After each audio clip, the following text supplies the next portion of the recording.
उसने कहा था कहानी की थोड़ी समीक्षा कर लेते हैं हम लोग। लहना सिंह जो इस कहानी का मुख्य पात्र है, नायक है, इस घावों भरे शरीर से बाहर निकलकर एक मिथकीय चरित्र में तब्दील हो जाता है। हिंदी साहित्य में उसकी उपस्थिति अब लगभग 100 सालों से भी ऊपर हो गई है। इन 100 सालों से अधिक वर्षों में अभी भी बेल्जियम के उसी मोर्चे पर पड़ा हुआ है और आत्मा हमारे जेहन में छाई हुई है। इस पात्र की कहानी उसने कहा था ने इसके कृतिकार को अप्रतिम ख्याति दिलवाई। इस एक कहानी से उन्होंने अपना नाम हिंदी साहित्य के इतिहास में सुरक्षित करवा लिया। यद्यपि उन्होंने साहित्य की अन्य विधाओं में भी समृद्धि पाई है, साहित्य को समृद्ध किया है। 1915 ईस्वी में सरस्वती में उसने कहा था का प्रकाशन इस समूचे कालखंड की अद्भुत और चमत्कृत कर देने वाली घटना है। आज इतने वर्षों बाद भी इस कहानी की पाठनीयता अक्षुण्ण और अप्रभावित रही है। इसकी पठनीयता के निरंतर प्रासंगिक बने रहने के कारण कहानी का बार बार पुनर्पाठ होता रहा है। प्रेम और कर्तव्य के अप्रतिम उदाहरण बन चुके इस कहानी की जिन संदर्भों में अधिक चर्चा होती रही है वह यूँ है। प्रेम और कर्तव्य की बलवेदी पर शहीद लहना सिंह का अद्भुत नायकत्व, हिंदी कहानी के विकास के प्रारंभिक अवस्था में ही एक परिपक्व कहानी के रूप में इस कहानी का लिखा जाना, शिल्प के तौर पर 5 दृश्यों को एक साथ रखकर कहानी की रचना और इसका दृश्यात्मक प्रभाव की मानो सब कुछ आंखों के सामने घट रहा हो। फ्लैशबैक, जिसको हम हिंदी में पूर्व दीप्ति का कहते हैं, इसका प्रभावी प्रयोग भी इस कहानी में पहली बार हुई है। इसमें प्रथम की चर्चा अत्यधिक हुई है। प्रेम कहानियों का जिक्र उसने कहा था कि बगैर पूरी नहीं होती। इस एक लीक को पकड़कर चलते रहने से कहानी के अन्य अर्थ दब गए हैं जो अपने समय के बहुत महत्वपूर्ण संदर्भों के साथ शाश्वत प्रश्नों को भी समेटे हुए है। इन संदर्भों और प्रश्नों की पड़ताल के लिए कहानी को बार बार तोड़कर इसमें छिपे अर्थों को बाहर निकालना आवश्यक हो जाता है। कहानी का विखंडन करते हुए इसकी संरचना की जकड़ से मुक्त करने से हमें वे महत्वपूर्ण सूत्र मिल सकते हैं जिन्हें कहानीकार और कहानी की संरचना ने दबा हुआ छोड़ दिया था। उसने कहा था का विखंडन करते हुए हमें सबसे पहले उसके परंपरागत अर्थ से मुक्त होना पड़ेगा। इससे हम अपनी दृष्टि को एक खास दिशा में संचालित होने से रोक पाएंगे। विखंडन भी है कि सत्ता के अस्वीकार से ही शुरू होता है। इस सत्ता को नकारने से ही हम अर्थ की लीला को पकड़ पाएंगे। उसने कहा था कहानी का प्रारंभ बिल्कुल सिनेमाई अंदाज में होता है, जैसे कैमरा भीड़ की चहल पहल को दिखाते हुए बाजार का दृश्य स्थापित करता है और फिर लड़के लड़की के मिड शॉट और क्लोजअप पर ले आता है। लॉन्ग शॉट से क्लोजअप की यह सिनेमाई तकनीक उस समय तक तो धुंधली ही थी। कहानी शुरू करते ही वाचक हमें अमृतसर के सलीकेदार तांगे वालों के बीच से गुजारते हुए एक दुकान पर ले जाता है। तांगे वालों के जिक्र में ही शहर का मिजाज, नफासत और अन्य शहरों से उसे फ़र्क का पता चल जाता है। यहाँ के तांगे वाले, जो अन्य शहरी की तुलना में लगभग असभ्य माने जाते होंगे, भी अपने सब्र का बांध टूटने पर भी सलीका नहीं छोड़ते और जबान की मीठी छुरी चलाते हैं। क्या मजाल है कि जी और साहब सुने बिना किसी को हटना पड़े। यह बात नहीं कि उनकी जीभ चलती नहीं, चलती है, पर मीठी छुरी की तरह महीन मार करती है। इन्हीं तांगे वालों के बीच से निकलकर लड़का और लड़की एक दुकान पर आ मिलते हैं जहां उनका परिचय होता है और प्रथम परिचय में ही लड़का पूछ बैठता है, तेरी कुड़माई हो गई। लड़के की यह साहस और बेबाकी लड़की को धत कहकर भागने पर मजबूर कर देती है। लड़का लड़की का इस तरह बात करना उस समय के समाज में कुछ अजीब जरूर लगता है, पर यह बातचीत अकारण नहीं है। तुम्हें याद है एक दिन तांगे वाले का घोड़ा दही वाले की दुकान के पास बिगड़ गया था। तुमने उस दिन मेरे प्राण बचाए थे। प्राण रक्षा का यही भाव लड़के से निर्भीकता से पूछवा देता है, तेरी कुड़माई हो गई? लड़की का यह धत लड़के की आस बंधा देता है।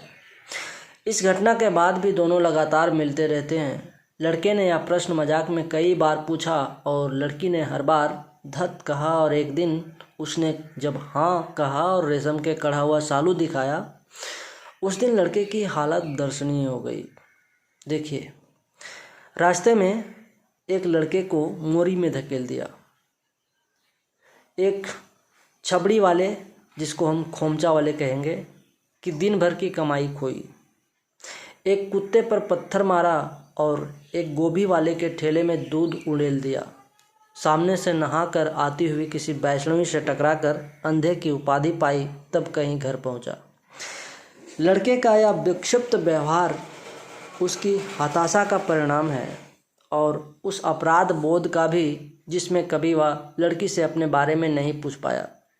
उसे अंदाज़ा नहीं था कि यह सिलसिला इतने कम दिनों में ही खत्म हो जाएगा। कथा के पहले खंड में प्रेम का अंकुरण और अंत हो जाता है। इस प्रेम का पता ना लड़की को लग पाता है न लड़के को। तभी तो लड़का अपने व्यवहार का कारण नहीं समझ पाता। यहाँ हम कहानी में लड़के की मनोस्थिति को जान लेते हैं, परंतु लड़की के मन की दशा क्या है यह नहीं जान पाते। क्या लड़की इसी प्रेम से भिज्ञ है जिसके वशीभूत हो हर दूसरे तीसरे दिन टकरा जाते थे? क्या वह ये जान पाती है कि उसके सालू को देखकर लड़के के मन में क्या तूफान उठा है? वह उदास है या नया सालू मिल जाने की बाल सुलभ चपलता से उत्साहित? यह प्रश्न अनुत्तरित नहीं है। कहानी में इसके उत्तर आगे मिल जाते हैं। कहानी में दृश्य परिवर्तित हो जाता है। हम अमृतसर की गलियों से सीधे फ्रांस और बेल्जियम के मोर्चे पर पहुंच जाते हैं। कहानी के पहले खंड के रोमानी एहसास को लिए हुए हम बम, गोलियों की आवाज़ और बारूद की महक के बीच पहुंच जाते हैं, जहां विषम परिस्थितियों में कुछ सैनिक उस देश के लिए लड़ रहे हैं जिस देश ने उनके देश को गुलाम बनाया हुआ है। वो ऐसे युद्ध में अपना योगदान दे रहे हैं जो आधुनिक मनुष्य के इतिहास का सबसे पहला भयानक युद्ध है और इससे उनका सीधे सीधे कोई ताल्लुक नहीं। कहानी में इन सैनिकों की कोई राष्ट्रवादी निष्ठा भी है जिसका जिक्र नहीं है। ऐसे युद्ध में जिसके कारकों में राष्ट्रवाद प्रमुख है, ये सैनिक पर राष्ट्र के लिए लड़ रहे हैं। किसी पेशेवर सैनिक की तरह साम्राज्यवादी आकांक्षाओं की पूर्ति के औजार बने हुए कड़ाके की ठंड में ये सैनिक जर्मनों के खिलाफ मोर्चा संभाले हुए हैं। युद्ध ऐसा भयावह है। घंटे 2 घंटे में कान के पर्दे फाड़ने वाले धमाके के साथ सारी खंदक हिल जाती है और 100 गज धरती उछल पड़ती है। इस गैबी गोली से कोई बचे तो कोई लड़े। नगरकोट का जलजला, जिसको हम भूकंप कहेंगे, सुना था यहाँ दिन में 50 जलजले होते हैं। लहना सिंह, बजीरा सिंह, सूबेदार हजारा सिंह और घायल बोधा सिंह अन्य सैनिकों के साथ इस खंदक में पड़े हुए मोर्चे के ख़त्म हो जाने का इंतज़ार कर रहे हैं। पंजाब से दूर गैर मुल्क के लिए लड़ रहे इन सैनिकों की छवि इसी मुल्क के लिए मुक्तिदाता की है। तुम राजा हो, मेरे मुल्क को बचाने आए हुए हो। बिना फेरे घोड़ा बिगड़ता है और बिना लड़े सिपाही। सो सभी धावे के इंतजार में बैठे हैं। उनकी बहादुरी का पैमाना धर्म से भी आबद्ध है। 7 जर्मनों को मारकर ना लौटूं तो मुझे दरबार साहब की देहली नसीब ना हो।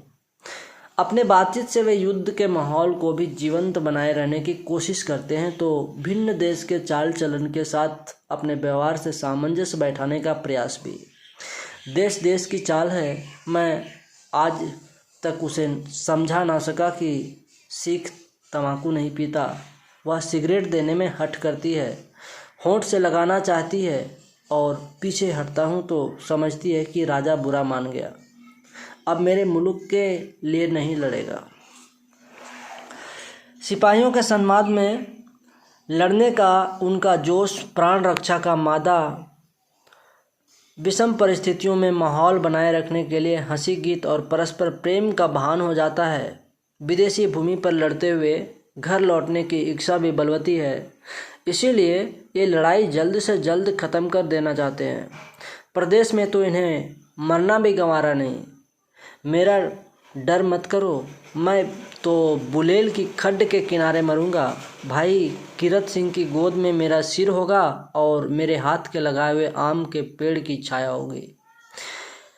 मेम के सिगरेट पिलाने का हठ, बोधा की तीमारदारी और आम का पेड़ कहानी में ऐसे सूत्र हैं जो इनका अर्थ खोलते भी हैं और कहानी को आगे बढ़ाते हैं। कहानी के इस भाग से पहले भाग का कोई लिंक नहीं बनता और हम यह जानने की कोशिश भी नहीं करते कि हम अमृतसर के बाज़ार से या कहाँ आ गए। हम नैरेटर के वर्णन में खोए इस उम्मीद में रहते हैं कि इनमें शायद वह लड़का भी हो। उसने कहा था का धर्मवीर भारती द्वारा किया गया नाट्य रूपांतरण रंग प्रसंग 35 में प्रकाशित हुआ है। यह रूपांतरण भी एक व्याख्या ही है। इसमें भारती ने एक उद्घोषकीय प्रस्तावना के साथ कहानी के इसी खंड को पहला दृश्य बनाया है और इसके अगले वाले दृश्य में पहले खंड को लैला की स्मृति में घटित होते हुए दिखाया है। लेकिन वाचक किसी अबुझ पहेली की तरह उस घटना को छोड़कर फिर युद्ध के मैदान में ही रह जाता है। लड़के और लड़की का क्या हुआ, यह प्रश्न हमारे मन में दबा रह जाता है और हम दृश्य में आगे बढ़ते हैं। आगे दृश्य में घायल बोधा सिंह और दुश्मन पर नज़र डाले हुए लैला सिंह पहरे पर है। घायल बोधा सिंह को वह ज़बरदस्ती अपनी जर्सी पहना देता है। यहाँ पर एक प्रश्न उठता है कि आखिर क्यों लैला सिंह अपनी परवाह न करते हुए बोधा सिंह की रक्षा करता है। बोधा को उसने ज़बरदस्ती जर्सी पहना दी और आप खाकी कोट और जीन का कुर्ता भर पहनकर पहरे पर खड़ा हुआ। मेम की जर्सी की कथा केवल कथा थी। लैला सिंह की टुकड़ी पर हमला होता है, जिसे लैला सिंह अपनी बहादुरी और प्रत्युत्पन्नमतित्व, जिसे हम आजकल IQ के नाम से जानते हैं, से हमले को विफल कर अपने साथियों की जान बचाता है। सिखों की बेवकूफ़ियों से भरे चुटकुलों के दौर में एक सरदार की बुद्धिमत्ता का यह उल्लेख जरूरी है, जो लगभग मिथ की तरह बनती जा रही सामाजिक सोच का निषेध करता है। लैला सिंह केवल मोर्चे पर नकली वेश में आए जर्मन फौजी की ही नहीं, अपने गांव में आए जासूस की भी पोल खोल चुका है। माझे के लैला को चकमा देने के लिए 4 आंखें चाहिए। लैला सिंह अपने कर्तव्य को युद्ध के मोर्चे पर ही नहीं, समाज में भी सक्रिय रखता है। उसके सरोकार गहरे तौर पर अपने समाज से जुड़े हुए हैं। अपनी ज़मीन के प्रति इसका जुड़ाव के कारण ही लैला मौत की एक रूमानी कल्पना करने में सक्षम है।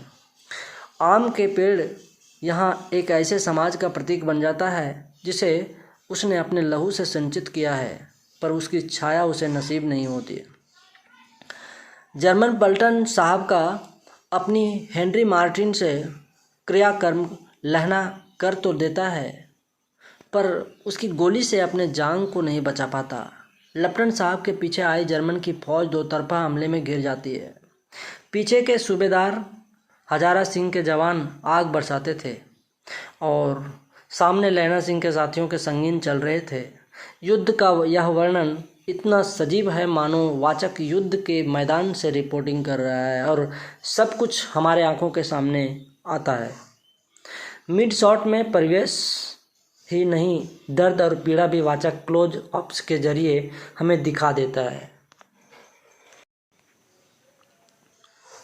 15 सिख और 63 जर्मनों के प्राण लेकर यह लड़ाई थमती है। 2 विपरीत कौम, जिनकी आपस में कोई शत्रुता नहीं, जिसकी ज़मीनें भी एक दूसरे से 7 समंदर की दूरी पर है, एक दूसरे को संगीन की नोक पर ले रहे हैं। अगर ये युद्ध के मोर्चे पर ना मिलकर कहीं और मिले होते तो क्या एक दूसरे को देखकर दुआ सलाम करते या बिना देखे आगे बढ़ जाते। युद्ध ने अनजाने में ही उन्हें अपरिचितों का प्राण हंता अकारण बना दिया है। मनुष्य को मनुष्य के खिलाफ खड़ा कर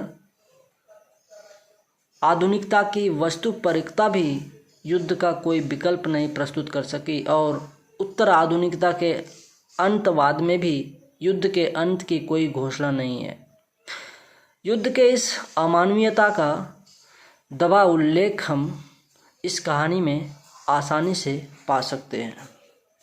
बहरहाल लहना सिंह पसली में लगी एक गोली पर मिट्टी का लेप चढ़ाकर अपना उपचार कर लेता है, लेकिन किसी को खबर नहीं लगती कि उसे दूसरा भारी घाव लगा है।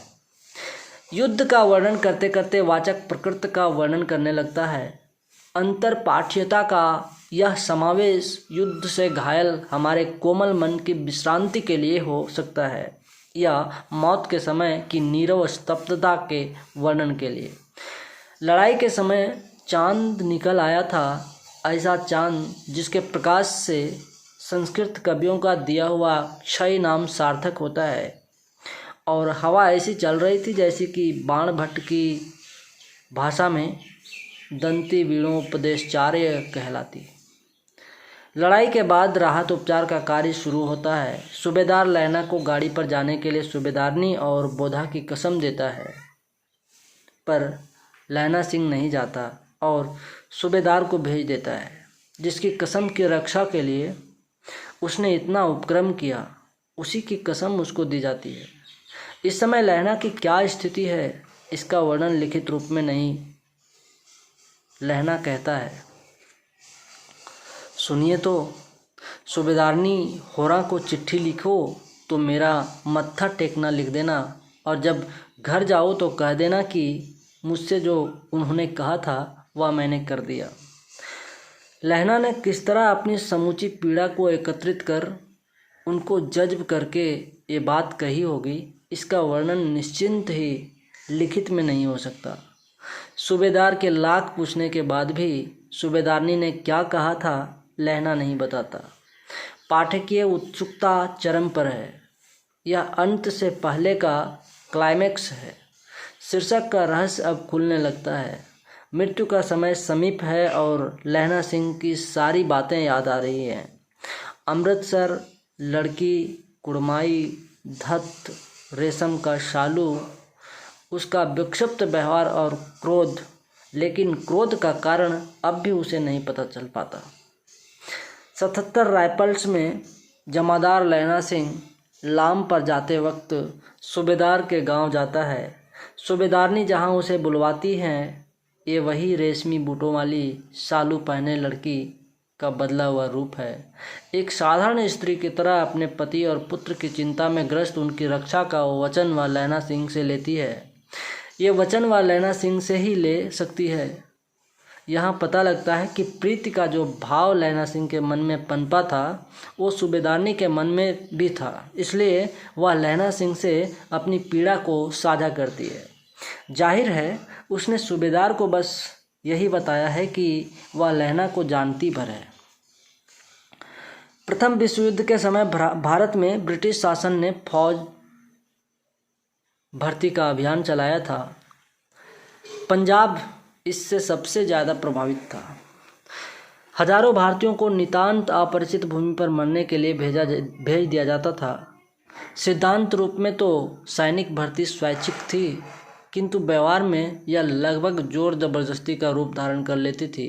पंजाब में 1919 के उपद्रवों के पश्चात कांग्रेस द्वारा की गई जांच पड़ताल से ज्ञात होता है कि वहां के ले गवर्नर माइकल को डायर के शासनकाल में लंबरदारों के माध्यम से जवानों की भर्ती होने के लिए बाध्य किया जाता था, अर्थात कि युद्ध में जबरदस्ती भर्ती और फिर लाम पर भेजना। लाम पर भेजने का मतलब मौत। भारत के सामाजिक जीवन में एक स्त्री का जीवन क्या होगा जिसका एकमात्र पुत्र और पति मरने के लिए चला जाए, इसकी कल्पना सहज संभव है। सूबेदारनी आतंकित है, तभी उसे एक आशा की किरण लैना सिंह के रूप में दिखाई देता है और उससे वह मांग बैठती है। तुम्हें याद है एक दिन तांगे वाले का घोड़ा दही वाले के दुकान के पास बिगड़ गया था? तुमने उस दिन मेरे प्राण बचाए थे। आप घोड़ों की लातों में चले गए थे और मुझे उठाकर दुकान के तख्त पर खड़ा कर दिया था। ऐसे ही इन दोनों को बचाना, यह मेरी भिक्षा है। तुम्हारे आगे मैं आंचल पसारती हूँ। कैशोर्य प्रेम का यह प्रतिदान देने में लहना कैसे चूकता? वह सूबेदार और बोधा के प्राण रक्षा तो कर देता है, लेकिन अपने वतन से दूर वीरगति को प्राप्त होता है, जहाँ ना बुलेल की खड्ड है, ना कीरत सिंह की गोद और ना ही आम का पेड़। वजीरा सिंह को उसके आंसुओं के साथ छोड़कर लैला सिंह अपने और अपने जीवन की कहानी समाप्त करता है। प्रेम और कर्तव्य की बलिवेदी पर शहीद लैला सिंह अपनी महानता से ऊपर उठ जाता है, लेकिन कुछ प्रश्न छोड़ जाता है, और वह यह कि पहला, उसके जाने के बाद उसकी पत्नी और पुत्र का क्या होगा। दूसरा प्रश्न, सूबेदारनी अपने पुत्र और पति को वापस आने का रहस्य सूबेदार को बताएगी। तीसरा, उन परिवारों का क्या होता है जिनके शहीदों की कहानियों में उनकी कहानियां दफन हो जाती हैं। और चौथा, क्या लैला सिंह सिर्फ अपने प्रेम और कर्तव्य के लिए शहीद हुआ है या एक परिवार को बचाने की भावना भी उसके मन में है। बहरहाल विखंडन में इस कहानी को तोड़ने से इसका क्रम कुछ ऐसे बनता है। अमृतसर, लड़का लड़की, उनका मिलना, कुड़माई का जिक्र, धत्त, रेशम का शालू, लड़के का विक्षिप्त व्यवहार, लड़ाई का मोर्चा, बोधा सिंह की प्राण रक्षा, जर्मन हमले को विफल करना, लैला सिंह का घायल होना, सूबेदार को बोधा के साथ वापस भेजना, सूबेदार का गांव, सूबेदारनी को वचन, वजीरा सिंह के गोद में मृत्यु, सैनिकों की सूची में लैला का नाम। इस क्रम के अध्ययन से जो बात उभरती है वो यह है कि अमृतसर का एक मासूम लड़का फ्रांस और बेल्जियम के मोर्चे पर शहीद हो जाता है। वो कौन सी परिस्थितियां हैं जिसमें उसकी मृत्यु होती है? लड़ाई और सूबेदारनी के वचन के कारण। कहानी के व्यंजितों के सोपान क्रम के अध्ययन से अर्थ थोड़ा खुल सकता है। अमृतसर, सूबेदार का गांव, फ्रांस और बेल्जियम का मोर्चा, लड़का लड़की, लैला सिंह, वजीरा सिंह, सूबेदार हजारा सिंह, बोधा सिंह, सूबेदारनी, जर्मन अफसर, तांगा, कुड़माई, रेशम का शालू, आम का पेड़, सूबेदारनी की कसम, बम संगीन, लड़ाई, शहीदों की सूची में नाम। इन सोपानों के क्रम उलट देने से शहीदों की सूची में नाम, जर्मन अफसर और लड़ाई का मोर्चा केंद्र में आ जाता है। साफ है कि सिर्फ प्रेम और कर्तव्य नहीं बल्कि शहीदों की सूची में लैला का नाम, जर्मन अफसर और लड़ाई उस मासूम लड़के की शहादत के जिम्मेवार हैं। युद्ध की अमानवीयता का विरोध अब कहानी के मुख्य अर्थ के समानांतर उभरने लगता है, जो प्रेम और कर्तव्य की उदात्त भावनाओं के आगे दबा हुआ रह गया है। इसका एक ट्रेस सूबेदारनी के संवाद में है। सरकार ने हम तीमियों की घगरिया पलटन क्यों न बना दी, जो मैं भी सूबेदार जी के साथ साथ चली जाती। इस संवाद को कहानी की संरचना से अलग करके देखने पर इसका अलग अर्थ संदर्भ खुलता है, जो मूल संदर्भ से अलग है थोड़ा। हर युद्ध के बाद स्त्रियां ही बच जाती हैं रोने के लिए। इतिहास में इसके अनगिनत प्रमाण हैं। इस बार लैला सिंह की स्त्री छूट गई हैं और उसके साथ अन्य स्त्रियां भी। मनुष्यता के इतिहास में नारियों का यह अरण्य रोदन सुनने वाला कोई नहीं। युद्ध का ज्वलंत प्रश्न आज भी अनुत्तरित है। धर्मवीर भारती के नाट्य रूपांतरण में युद्ध विरोध ही मुख्य स्वर बन गया है। यह कहानी मानव हृदय की सबसे पुरानी और सबसे नवीन कहानी है, जो सृष्टि के आदि में उलझ गई थी और आज तक उलझी है। यह कहानी युद्ध के लथपथ मैदानों में, लाशों से पटी हुई खाइयों में, खूंखार शमशानों में भी सहानुभूति, त्याग और करुणा की पवित्र रागनी की तरह भटकता रहता है। वह प्रेम जो हिंसा और हत्या के पैशाचिक नग्न नृत्य में भी मनुष्य को पशु होने से रोक लेता है और मानवता की उसमें आत्मविश्वास की भावना जगाए रखती है। युद्ध तो फ्रांस और बेल्जियम की सीमा से अमृतसर के लैला सिंह को बुलाकर उसे लाशों की 68वीं सूची का महज एक नाम बनाकर छोड़ देता है। युद्ध इसी तरह हमारे घरों में प्रवेश करता है। न जाने कितने लहना युद्ध के इस आग में झोंके जा रहे हैं आज भी, और हम प्रेम और कर्तव्य की आड़ लेकर उसमें अपने आप को छिपा रहे हैं। तो ये थी, उसने कहा था, कहानी की पक्ष और विपक्ष, जिसको हम समीक्षा कहेंगे। आशा करता हूँ आपकी समझ में इस कहानी की समीक्षा आई होगी। धन्यवाद।